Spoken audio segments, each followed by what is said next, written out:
Right, andito tayo ngayon sa Lourdes. Medyo malamig-lamig. Malapit na tayo sa Pireneo. Sa Francia. Siguro yung Pireneo ando doon sa taas.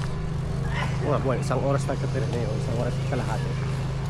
Nakita natin dito yung lake ng Lourdes. Tapos yung katedral na malaki nila. Ayun si Cathy, nagmamarcha atras.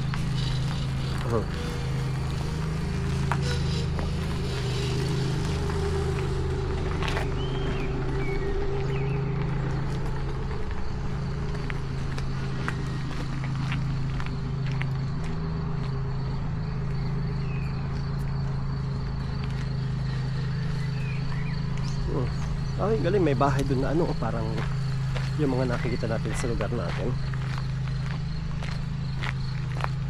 Galing nila. Kita mo yun?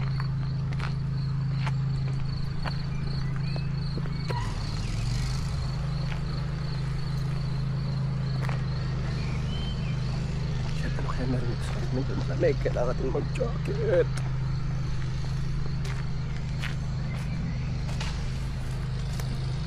Yung mga price nila, galing-galing.